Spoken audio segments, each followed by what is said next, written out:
우리가 은퇴 후 맞이하는 제2위 인생은 어쩌면 낯선 땅에서의 두 번째 항해와 같습니다. 이 항해의 성공은 얼마나 많은 금화 골드를 가지고 있느냐보다 그 금화를 어떻게 사용하는지에 달려 있습니다. 왜 어떤 60대는 물질적인 풍요를 넘어 심리적인 평온함까지 누리는 반면 어떤 60대는 예상치 못한 재정적 불안에 시달리게 될까요? 수입은 비슷했습니다. 그러나 누군가는 돈이 쌓이는 습관을 가졌고 누군가는 돈이 새어나가는 소비 함정에 빠져버렸습니다. 한 달에 단 몇 번이 무심한 지출이 모여 1년에 수백만 원의 차이를 만들고 그 차이는 결국 안정된 노후와 노후 파산이라는 극단적인 결과를 초래합니다. 지금부터 현명한 60대라면 반드시 경계해야 할 5가지 소비의 늪과 오늘부터 당장 실천할 수 있는 네 가지 재정적 지혜의 원칙에 대해 이야기해 보겠습니다.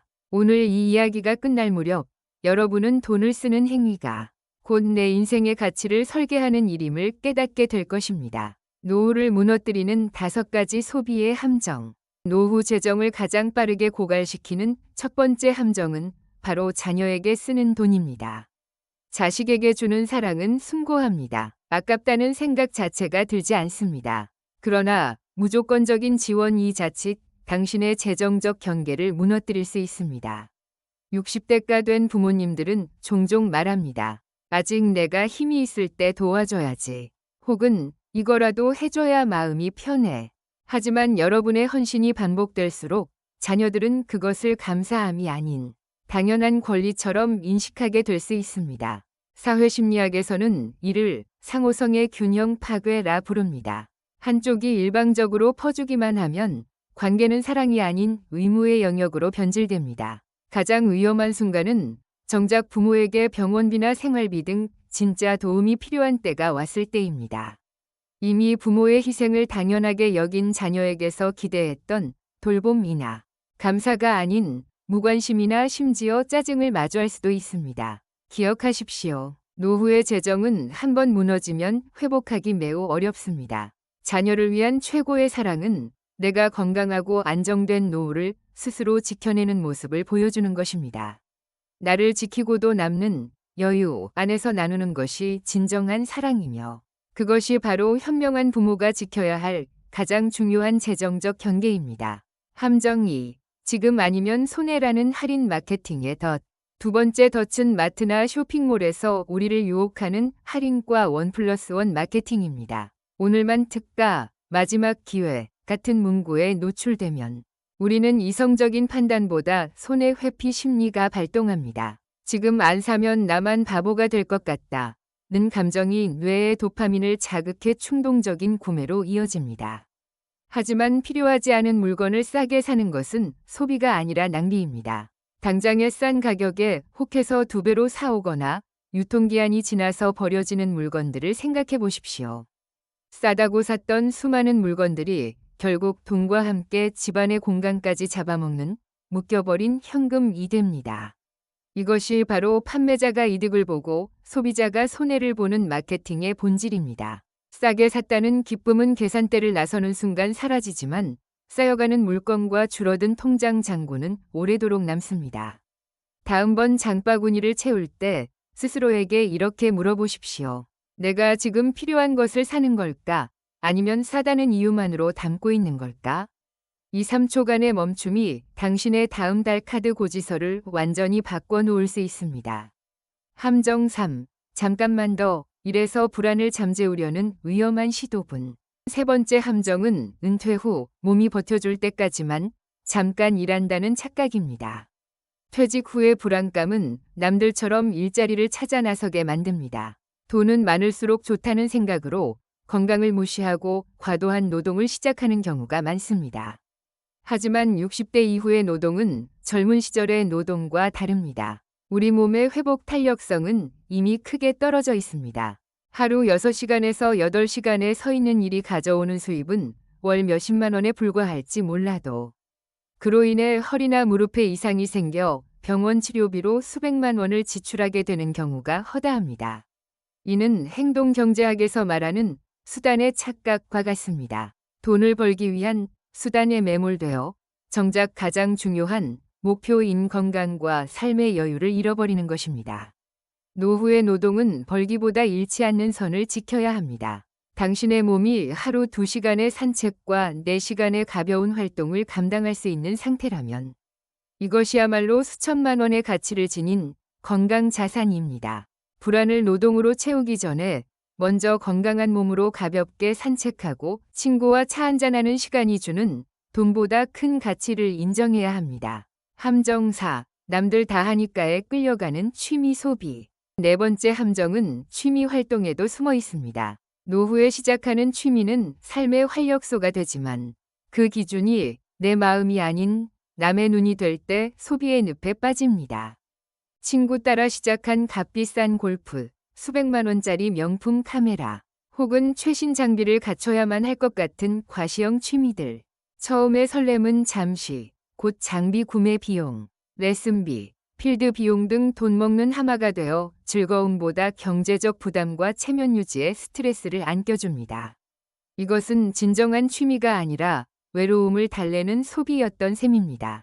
기억하십시오. 즐거운 취미는 돈이 아니라 당신의 내면의 동기에서 시작됩니다. 심리학의 자기 결정 이론에 따르면 외적 동기, 남에게 보여주기 위함이 아닌 내적 동기, 내가 순수하게 좋아서 하는에서 시작된 활동이 삶의 만족감과 행복을 훨씬 더 오래 지속시킵니다. 스마트폰으로 시작할 수 있는 사진, 산책 모임, 동네 도서관의 독서회 등 저비용으로 높은 만족감을 주는 미니멀 취미를 발견하는 것이 중요합니다. 취미 소비를 줄이는 3단계 검증법을 제안합니다. 탐색 단계. 먼저 유튜브나 도서관에서 무료로 관련 정보를 접하며 진짜 내 관심사인지 메모해 봅니다. 경험 단계. 고가 장비 구매 대신 단기 체험이나 저렴한 공방 수업을 통해 경험부터 해봅니다. 투자 단계. 3개월 이상 꾸준히 유지할 수 있을 때만 더 비싼 장비나 레슨에 투자를 결정합니다. 함정 5. 언젠가는 쓸 거야 라는 물건의 감옥. 마지막 5번째 함정은 집안에 쌓여가는 물건들입니다. 60대 이후에 많은 분들이 혹시 몰라서 쟁여둔 물건들로 인해 집안 공간이 비좁아집니다. 세일에서 사둔 옷 10벌, 박스도 안 뜯은 전자제품, 먼지 쌓인 주방용품 등. 이 모든 것은 당신의 돈이 묶여 있다는 명백한 증거입니다. 심리학에서는 한 번 내 것이 된 물건의 가치를 실제보다 높게 평가하는 소유 효과가 나타난다고 설명합니다. 특히 노후의 불안감은 이 효과를 증폭시켜 혹시 몰라서를 반복하게 만듭니다. 하지만 진짜 문제는 이 묶인 돈을 정작 진짜 위기 상황에 갑작스러운 병원비이 닥쳤을 때 현금으로 쓰지 못한다는 점입니다. 연구에 따르면 60대 이상 가구의 거주 공간 중 상당 부분이 비사용 물품으로 채워져 있으며 이로 인한 경제적 손실은 물론 심리적 스트레스 지수까지 높아진다고 합니다. 당신의 물건이 많아질수록 당신의 마음의 여유는 줄어듭니다. 집안 정리는 곧 소비 정리입니다. 6개월 넘게 사용하지 않은 물건은 없어도 되는 물건입니다. 그것을 보관하는 이유는 필요가 아니라 불안입니다. 창고는 보관함이 아니라 소비 경고등이라는 사실을 잊지 마십시오. 정리를 통해 물건을 비우는 행위는 곧 내 삶의 여유와 미래의 재정적 유연성을 되찾는 일입니다. 노후를 지키는 4가지 지혜의 원칙은 우리가 지금까지 살펴본 5가지 소비 함정에서 벗어나는 것은 곧 노후의 불안을 줄이고 삶의 평화를 얻는 길입니다. 이제 이 모든 경험과 통찰을 담아 노후를 지키는 4가지 지혜의 원칙을 정리하며 이야기를 마무리하겠습니다. 원칙 1. 관계의 지혜. 사랑은 돈이 아니라 존중으로 표현하라. 무작정 퍼주는 대신 자녀와 투명하게 상의하고 명확한 경계를 설정하십시오. 돈 대신 격려와 응원, 그리고 자녀의 삶에 대한 존중을 표현할 때 비로소 부모와 자식 모두가 건강하고 당당한 관계를 유지할 수 있습니다. 원칙 2. 소비의 지혜. 싸게 샀다는 자랑보다 쓸모있게 썼다는 만족을 남겨라. 충동구매를 막기 위해 3일 유예법을 사용하십시오. 물건이 눈에 들어와도 딱 3일만 생각해 보는 것입니다. 3일 후에도 그 물건이 절실하게 생각난다면 사십시오. 그렇지 않다면 그것은 당신의 노후를 위한 귀한 돈으로 남겨두십시오. 원칙 3. 건강의 지혜.